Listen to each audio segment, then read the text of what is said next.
ये कहानी है लक्ष्मी की, जो सेठ बलदेव साहनी की लक्ष्मी थी। लक्ष्मी की तीनों भाई थे जो गांव के साहूकार थे। तीनों के तीन हट्टे कट्टे थे, तंदुरुस्त थे और लक्ष्मी अपने तीनों भाइयों के जान थे। जब लक्ष्मी को 18 साल हुई तो सेठ जी ने लक्ष्मी के विवाह के लिए घर कुंडली जिस युवक से मिल रही है वो एक बहुत ही साधारण परिवार का है। अरे उससे क्या फर्क पड़ता है, हम तो अपनी बेटी को अपने घर ही रखने वाले हैं। हमें तो घर जमाई चाहिए। लेकिन यजमान, मुझे नहीं लगता कि ऐसा कुछ संभव है। ये युवक घर जमाई नहीं बनेगा। तभी सेठ जी की बेटी सेठ जी के पास आई और उसके कानों में कुछ फुसफुसाई। उसके बातें सुनकर सेठ जी के चेहरे पर मुस्कान आ गई। ठीक है पंडित जी, आप शादी की बात आगे बढ़ाइए। और फिर कुछ महीनों में लक्ष्मी की शादी एक बहुत ही साधारण युवक से, विमल से हो गई।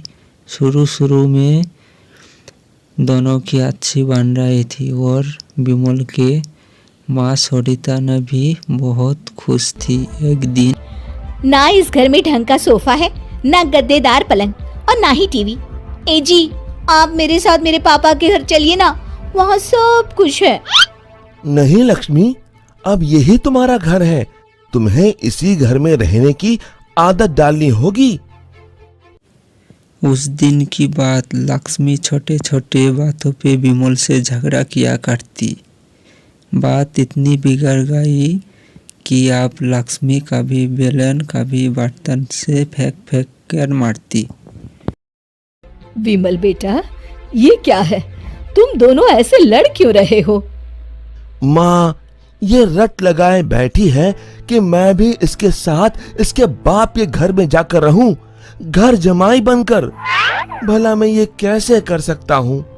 और इसीलिए हमारी रोज अनबन होती है। एक काम कर, तू उसे अच्छे से समझा कि अब यही उसका घर है। अगले दिन फिर से लक्ष्मी विमल को अपने घर जाने की जोर डालने लगी। आप मेरे साथ मेरे घर चलिए। आपको यहाँ गरीबों की तरह जीने की कोई जरूरत नहीं है। मेरे पापा के पास सब कुछ है। मैंने तुम्हें कितनी बार बोला है, मैं घर जमाई नहीं बनना चाहता हूँ। अगर आप खुद से मेरे साथ नहीं चलोगे तो मैं मेरे भाइयों से बोलकर आपको जबरदस्ती यहाँ से उठवा लूंगी। ये बात सुनकर सुरीता को अपना बेटा का चिंता होने लगी। तो इतने शक्तिशाली है, मेरे बेटे का क्या हाल होगा? ये मैंने क्या कर दिया? इससे अच्छा तो किसी गरीब की बेटी ब्याह लाती, कम से कम कोई आफत तो नहीं आती। अब सिर्फ बाबा जी ही मेरी मदद कर सकते हैं। सुरीता बहुत दूर एक बाबा जी के पास गई और उनको अपने पूरे दुख भरी कहानी बताई। अब आप ही बताइए बाबा जी, मैं अपने बेटे को बचाने के लिए क्या कर सकती हूँ? ये ताकतवर इंसान ऐसे ही होते हैं, हमेशा निर्बलों को दबाना चाहते हैं। अब सिर्फ गुफा में रहने वाली डायन ही तुम्हारी मदद कर सकती है। सिर्फ वही तुम्हें ताकतवर बना सकती है, जिससे तुम अपने बेटे को बचा सकती हो। बाबा जी, मुझे ये डायन कहाँ मिलेगी? वो उत्तरी दिशा में मिलेगी, लेकिन उससे मिलने से तुम्हारे प्राण भी संकट में आ सकते हैं। अपनी बेटी की जान बचाने के लिए मैं कुछ भी कर सकती हूँ। सुरीता उत्तरी दिशा में निकल गई और वहां पहुंचते पहुंचते रात हो गई।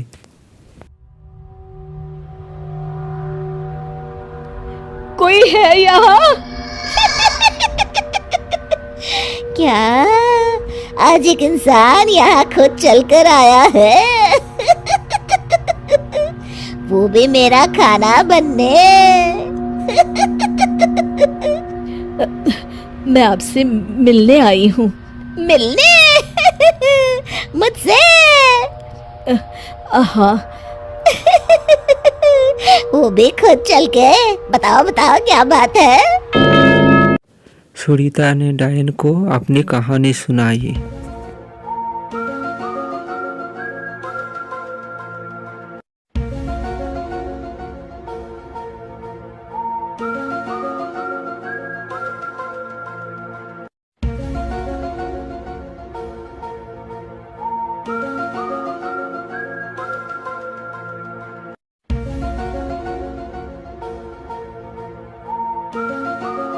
उपाय तो है लेकिन बहुत कठिन है। मैं अपने बेटे को बचाने के लिए कुछ भी कर लूंगी। तुम्हें मेरा श्राप अपने ऊपर लेना होगा, जिससे मेरी सारी शक्तियाँ तुम में आ जाएंगी। तब मैं आजाद हो जाऊंगी और तुम डायन बनके यहीं गुफा में रहोगी और ना ही सूरज की रोशनी में निकल सकोगी बाहर, क्योंकि डायन की शक्तियाँ सिर्फ रात को ही काम करती हैं। क्या तुम्हें ये मंजूर है? विमल को बचाने के लिए अगर मुझे डायन भी बनना पड़े तो मंजूर है। डायन ने कुछ जादू किया और सारी शक्तियाँ सुरीता में चली गई और अब डायन आज़ाद हो गई, एक औरत बन गई और सुरीता ने डायन बन गई। यहाँ सुबह हो चुकी थी।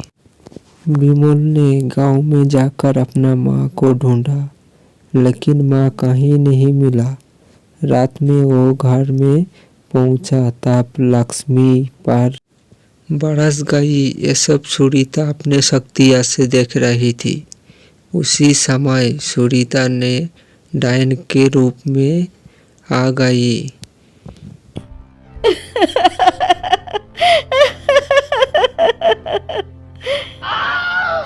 आलतू जलाल तू आई बला को टाल तू, आलतू जलाल तू आई बला को टाल तू, आलतू जलाल तू आई बला को टाल तू, आलतू जलाल तू आई बला को टाल तू, आलतू जलाल तू आई बला को टाल तू।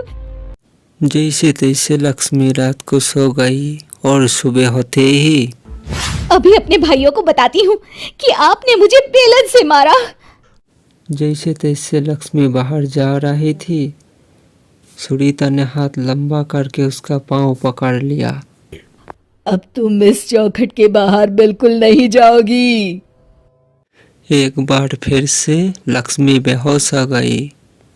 अब जब भी लक्ष्मी बेतुका करने जाती थी, सुरीता ने बीच में आकर अपने बेटे को बचा लेती और बेचारा लक्ष्मी डायन से डरकर घर में दुबक के बैठा रहती। आलतू जलाल तू आई बला को टाल तू, आलतू जलाल तू आई बला को टाल तू, आलतू जलाल तू आई बला को टाल तू। विमल दिन रात अपनी माँ को याद करके रोता। तू कहाँ है माँ? कहाँ चली गई मुझे छोड़ के?